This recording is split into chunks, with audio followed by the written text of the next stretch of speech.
بسم اللہ الرحمن الرحیم۔ آج ہمارا تیسرے سبق کا تیسرا حصہ ہے، جس میں ہم امام الاولیاء سید عبد القادر جیلانی رحمۃ اللہ علیہ کے سبق کی پڑھائی کریں گے اور آپ کو کچھ گھر کا کام بھی دیں گے۔ سب سے پہلے ہم دیکھتے ہیں آج کے حاصلات تعلم یعنی ایس ایل اوز کو۔ ہمارے آج دو ایس ایل اوز ہیں۔ ہمارا پہلا ایس ایل او ہے سن کر نہ سنائی جانے والی باتوں کا سیاق و سباق سے اندازہ لگا سکے، اور ہمارا دوسرا ایس ایل او ہے لغت کا استعمال تفہیم عبارت میں سیکھ سکے، یعنی عبارت کو سمجھنے میں لغت یعنی ڈکشنری کا استعمال سیکھ سکے۔ تو اپنے سبق کا آغاز کرتے ہیں۔ آج ہم پڑھائی کا دوسرا حصہ پڑھنے جا رہے ہیں۔ اس سے پہلے والے حصے میں ہم نے عبد القادر جیلانی رحمۃ اللہ علیہ کی ولادت، بچپن، ابتدائی تعلیم وغیرہ کو پڑھا تھا۔ آج ہم دو چیزیں پڑھیں گے، ایک ہے اعلیٰ تعلیم و تربیت جس کے لیے وہ اپنی والدہ کو چھوڑ کر بغداد آئے، اور دوسرا ہم پڑھیں گے فقر و فاقہ یعنی بھوک اور پیاس وغیرہ میں ان کا کیا معمول تھا، اور علم حاصل کرنے کے دوران ان کو کون سی مشکلات کا سامنا کرنا پڑا۔ تو بچوں، آج کا سبق آپ غور سے سنیں، اور جو الفاظ اور جو جملے آپ کے سامنے کہے جا رہے ہیں آپ نے ان کو غور سے سننا ہے تاکہ ان کا درست اور صحیح تلفظ آپ کے سامنے آ جائے۔ اعلیٰ تعلیم و تربیت۔ جیلان سے 400 میل کا لمبا سفر اور دشوار گزار رستہ طے کر کے آپ رحمۃ اللہ علیہ 1095 عیسوی میں بغداد پہنچے۔ اور آپ کو معلوم ہے کہ بغداد کہاں پر ہے؟ جی ہاں، یہ عراق کا دارالحکومت ہے، عراق جو کہ مشہور عرب ملک ہے۔ یہاں کوشش کر کے آپ مدرسہ نظامیہ میں داخل ہو گئے، جو اپنے دور کی سب سے بڑی اسلامی یونیورسٹی تھی، یعنی وہ اپنے دور کی اعلیٰ تعلیم کے حصول کا سب سے بڑا مدرسہ یا سب سے بڑی اسلامی یونیورسٹی تھی جہاں پر اعلیٰ تعلیم حاصل کی جاتی۔ وہاں عالم اسلام کے قابل ترین اساتذہ پڑھایا کرتے تھے۔ بغداد اس دور کا سب سے زیادہ ترقی یافتہ شہر تھا، جس کے اخراجات بھی بہت زیادہ تھے۔ آپ رحمۃ اللہ علیہ کے پاس صرف 40 دینار تھے جو چند مہینے میں ختم ہو گئے۔ آخر فاقہ کشی تک نوبت آ پہنچی۔ آپ رحمۃ اللہ علیہ نے صبر کا دامن ہاتھ سے نہ چھوڑا۔ آخر فصل کی کٹائی کا وقت آ گیا۔ چنانچہ آپ دیگر ساتھیوں کے ساتھ یعقوبہ کے ذمہ دار سے اناج مانگنے پہنچے، تو وہاں کے مشہور بزرگ شریف یعقوبی نے آپ رحمۃ اللہ علیہ کی پیشانی پر آثار سعادت دے کر فرمایا، بیٹے، طالبان حق تعالیٰ کے سوا کسی کے سامنے ہاتھ نہیں پھیلاتے، غلہ مانگنا تمہارے شایان شان نہیں۔ تو بچوں، ہم نے پہلا پیراگراف پڑھا جس میں اعلیٰ تعلیم اور تربیت کا بھی دخل ہے۔ یہاں پر کچھ مشکل الفاظ ہیں جن کے معنی ہم ساتھ ساتھ پڑھتے جاتے ہیں۔ پہلا لفظ وہ ہے فاقہ کشی۔ اس کا معنی ہے بھوکا رہنا یا کچھ نہ کھانا۔ دوسرا لفظ ہے اناج، اور اس کا معنی ہے غلہ، گیہوں، جو، چاول، چنا، جوار، باجرا، مکئی وغیرہ یا اناج کا پودا۔ ان چیزوں میں ہر بھی چیز اور تمام چیزوں کو یا ان میں سے کوئی ایک چیز بھی ہو اس کو ہم کہتے ہیں اناج۔ تو حضرت عبد القادر جیلانی رحمۃ اللہ علیہ جب بغداد پہنچے تو بغداد چونکہ ایک بہت بڑا اور اس دور کا جدید ترین اور تعلیمی یافتہ اور ترقی یافتہ شہر تھا، اس لیے وہاں پر خرچے بھی زیادہ تھے۔ اور عبد القادر جیلانی رحمہ اللہ کے پاس کتنے پیسے تھے؟ صرف 40 دینار، جو چند مہینے میں ختم ہو گئے۔ آخر حالات یہاں تک پہنچ گئے کہ ان کے پاس کھانے اور پینے کو کچھ باقی نہ رہا۔ تو مجبوراً جب فصل کی کٹائی ہو گئی اور فصل کی کٹائی کا وقت ہو گیا تو وہ ایک ذمہ دار کے پاس گئے اور ان سے اناج مانگا، کھانے کے لیے کوئی چیز مانگی۔ تو وہاں ایک مشہور بزرگ شریف یعقوبی رحمۃ اللہ علیہ نے آپ کی پیشانی یعنی آپ کے ماتھے پر آثار سعادت یعنی نیکی کے اثرات دیکھے، اور انہوں نے آثار سعادت یعنی نیکی کے اثرات دیکھ کر فرمایا، بیٹے طالبان حق یعنی حق کو طلب کرنے والے اللہ کے علاوہ کسی کے سامنے ہاتھ نہیں پھیلاتے۔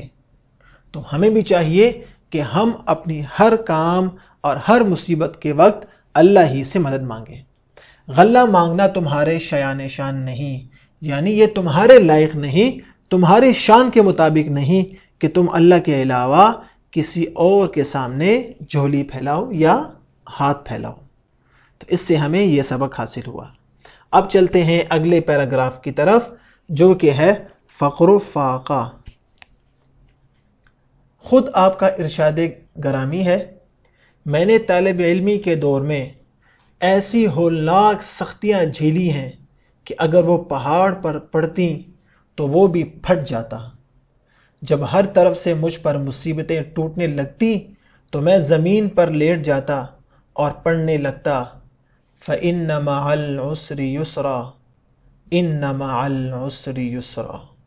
یہ سورہ علم نشرح کی آیت نمبر 5 اور 6 ہے جو کہ آخری سپارے میں ہے، اور اس کا ترجمہ ہے، پس یقیناً مشکل کے ساتھ آسانی ہے، بے شک تنگی کے ساتھ آسانی ہے۔ آپ رحمہ اللہ تنگ دستی کی حالت میں حصول علم میں مصروف رہے، یہاں تک کہ ملک میں قحط پڑ گیا۔ قحط اس قدر سخت تھا کہ لوگ درختوں کے پتے تک چاٹ گئے یعنی کھا گئے۔ آپ رحمہ اللہ بھی سبزے کی تلاش میں دریائے دجلہ تک جاتے، مگر وہاں لوگوں کا اس قدر ہجوم ہوتا کہ آپ صبر کر کے واپس چلے آتے۔ فاقوں کی وجہ سے آپ رحمہ اللہ کا چہرہ زرد اور جسم کمزور ہو گیا تھا۔ ایک دن بغداد کے محلے سے گزر رہے تھے کہ کسی بندہ خدا نے آپ رحمہ اللہ کو ایک پرچہ خیرات دیا، جسے دکھا کر آپ رحمہ اللہ نے بازار سے نان و حلوہ حاصل کیا۔ ابھی اسے کھانے کے لیے ایک ویران مسجد میں داخل ہوئے ہی تھے کہ وہاں ایک اور پرچہ پر نظر پڑی جس پر لکھا تھا، خدا کے بندے دنیا کی لذت سے بے نیاز ہوتے ہیں۔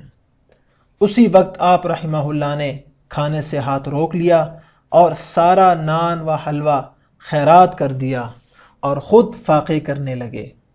غرض یہ کہ انہی حالات میں مدرسہ نظامیہ میں آپ کی 8 سالہ طالب علمی کا سخت دور ختم ہوا اور آپ کے سر اقدس پر دستار فضیلت سجائی گئی۔ یوں علوم دینیہ میں آپ کامل ہو گئے۔ یہ دیکھیں، یہ ہم نے پیراگراف دوسرا بھی مل کر پڑھا اور مجھے یقین ہے آپ کو اس سے سمجھ میں آیا ہوگا۔ یہاں پر بھی کچھ مشکل الفاظ ہیں، چلے ان کے معنی دیکھتے ہیں۔ پہلا لفظ ہے ہولناک، جس کا معنی ہے وہ جس کے دیکھنے سے خوف پیدا ہو، دہشت ناک، ڈراؤنا، خوفناک اور مہیب۔ اگلا لفظ ہے فاقہ کشی، فاقہ کشی، فاقہ، اس کا معنی ہے کھانا نہ ملنا یا کھانا نہ کھانا، بھوکا رہنا، تہی دستی، افلاس اور محتاجی۔ اور آخری لفظ ہے دستار فضیلت، دستار فضیلت یعنی وہ پگڑی جو عربی مدارس کے فارغ التحصیل طلبہ کے سر پر باندھی جاتی ہے، یعنی تکمیل تعلیم کی سند۔ جب آپ اپنی تعلیم مکمل کر لیتے ہیں تو آپ کو اعزازی طور پر ایک پگڑی پہنائی جاتی ہے، اور اس کا مقصد کیا ہوتا ہے؟ اس کا مقصد ہوتا ہے کہ آپ نے تمام علوم حاصل کر لیے ہیں اور آپ نے تمام علوم کی تکمیل کر لی ہے۔ اور دراصل پگڑی پہنانا اور دستار فضیلت سر پر سجانا دراصل علوم کے تکمیل کی ایک سند اور گواہی سمجھی جاتی ہے۔ تو بچوں، آپ نے آج کا سبق سنا اور غور سے سنا، تو اس سبق میں ہم آپ سے کچھ سوالات پوچھیں گے۔ ہمارا پہلا سوال ہے کہ ہمیں مصیبت کے وقت کون سی دعا پڑھنی چاہیے؟ آپ نے پچھلا سبق سنا، اس میں عبد القادر جیلانی رحمہ اللہ فرماتے ہیں کہ جب مجھ پر بہت زیادہ مصیبتیں آنا شروع ہوئیں تو میں ایک آیت پڑھتا تھا، إِنَّ مَعَ الْعُسْرِ يُسْرًا إِنَّ مَعَ الْعُسْرِ يُسْرًا۔ تو بچوں، آپ کا کیا خیال ہے؟ آیا آپ بھی وہی دعا پڑھتے ہیں یا آپ مصیبت کے وقت کوئی اور دعا پڑھتے ہیں؟ آپ نے وہ دعا اپنی کاپی پر لکھنی ہے۔ دوسرا سوال ہے، شیخ عبد القادر جیلانی رحمہ اللہ نے سخت بھوک میں اپنا کھانا خیرات کر دیا، آپ کو اس سے کیا سبق ملتا ہے؟ یعنی جب بہت مشکل سے ان کو کھانا ملا اور کھانا نصیب ہوا تو انہوں نے اسی وقت وہ خیرات کر دیا اور اپنی بھوک کا خیال نہیں کیا۔ تو پیارے بچوں، اس واقعے سے آپ کو کیا سبق ملتا ہے؟ آپ نے وہ کاپی پر اپنے الفاظ میں لکھ لینا ہے۔ اور تیسرا اور آخری سوال ہمارا کہ مصائب یعنی مصیبتوں، آزمائش یا سختیوں کے دوران ہمارا رویہ کیسا ہونا چاہیے؟ آیا ہمیں نا امید ہو جانا چاہیے یا ہمیں اللہ سے امید ہونی چاہیے؟ ہمیں بے صبری کا مظاہرہ کرنا چاہیے یا ہمیں صبر اور استقامت کا مظاہرہ کرنا چاہیے؟ آپ کے خیال میں آزمائش، مصیبتوں، ابتلا اور سختیوں کے وقت کیا کرنا چاہیے؟ آپ نے اپنا رویہ اپنے الفاظ میں اپنی کاپی پر لکھ لینا ہے۔ اب بچوں، آپ نے سبق میں لفظ علم پڑھا کہ وہ علم کی تحصیل کے لیے بغداد تشریف لے گئے۔ علم کا معنی ہے پڑھنا، جاننا یا سیکھنا۔ اسی سے ملتا جلتا لفظ علم ہے۔ اب دیکھیں، علم اور علم دیکھنے میں ایک جیسے ہیں، اگرچہ صرف ان کا اعراب کیا ہے؟ الگ الگ ہے۔ اور علم کا معنی کیا ہے؟ جھنڈا۔ اور اسی طرح ہم علم بھی لکھتے ہیں الف سے، اور اس کا معنی ہے غم یا درد۔ اب ذیل میں آپ کو اسی طرح کے مزید الفاظ اور ان سے جملے بنا کر دکھائے گئے ہیں جو کہ آپ کے ریسورس پیک میں موجود ہیں۔ آپ کی کتاب میں یہ الفاظ لکھے گئے ہیں اور آپ سے سوال کیا گیا ہے کہ آپ ان الفاظ سے جملے بنا کر ان کا معنی واضح کریں، اور آپ کے ریسورس پیک میں ان الفاظ سے جملے بنائے گئے ہیں۔ آپ ریسورس پیک میں دیکھ سکتے ہیں، اور اگر آپ کے پاس ریسورس پیک نہیں ہے تو آپ خرید بھی سکتے ہیں، اور اگر آپ ڈاؤن لوڈ کرنا چاہتے ہیں تو ہماری ویب سائٹ kentabpublisher.com پر جا کر آپ مفت اس کو ڈاؤن لوڈ بھی کر سکتے ہیں۔ تو آپ کے سامنے دو الفاظ ہیں، نسب اور نسب سواد کے ساتھ۔ اس کا معنی ہے خاندان، جیسے اس کا تعلق اعلیٰ نسب سے یعنی اعلیٰ خاندان سے ہے۔ اور دوسرا ہے نسب کرنا، اللہ کے حکم سے حضرت محمد صلی اللہ علیہ وسلم نے حجر اسود کو خانہ کعبہ میں نسب کیا۔ اسی طرح دو الفاظ ہیں، دور یعنی زمانہ، اور دور یعنی جو قریب نہ ہو اور آپ سے کافی فاصلے پر ہو۔ اسی طرح دو الفاظ ہیں، ملک اور ملک، جیسے فرشتہ۔ ملک تو آپ کو پتا ہے ہمارا پاکستان، اور ملک جیسے فرشتہ، ملک الموت۔ اس طرح دو الفاظ ہیں، بیعت جس کا معنی ہے گھر، اور بیعت یعنی کسی کے ہاتھ پر بیعت کرنا یا وعدہ کرنا۔ تو آپ کے ریسورس پیک میں یہ سوال حل کیا گیا ہے۔ اب آپ نے کیا کرنا ہے؟ آپ نے اپنے سمر پیک میں جو سوال دیا گیا ہے وہاں پر جا کر ان سوالات کو حل کرنا ہے۔ ایک سوال، 2، 3، 4، 5 اور 6۔ آپ نے ان 6 سوالات کو حل کرنا ہے مثال کے طور پر۔ اور آپ نے مدد کیسے لینی ہے؟ ان دو الفاظ میں سے جو آپ کو مناسب لگتا ہے، آپ نے ان الفاظ کے معنی پہلے لغت میں تلاش کرنے ہیں، جو کہ ہمارا SLO بھی تھا۔ لغت میں تلاش کرنے کے بعد پہلے آپ قصر کا اور پھر آپ کسر کا معنی دیکھیں گے، اور پھر آپ کو اندازہ ہوگا کہ اس عبارت میں اور اس جملے میں کون سا لفظ زیادہ مناسب لگتا ہے۔ جیسے وہاں ایک ایسا ڈیش ہے جس میں اب کوئی نہیں بستا۔ اب ہمارے سامنے دو الفاظ ہیں، ایک ہے قصر اور ایک ہے کسر۔ آپ پہلے اس کا معنی دیکھیں گے اور پھر اس کا معنی، اور پھر جب آپ معنی دیکھ لیں گے تو خود بخود اس عبارت اور اس جملے میں کون سا لفظ آتا ہے وہ آپ کو معلوم ہو جائے گا۔ اسی طرح یہ سوال نمبر 4، 5 اور 6 اور 7، یہ تمام سوال آپ نے اپنے سمر پیک میں حل کرنے ہیں۔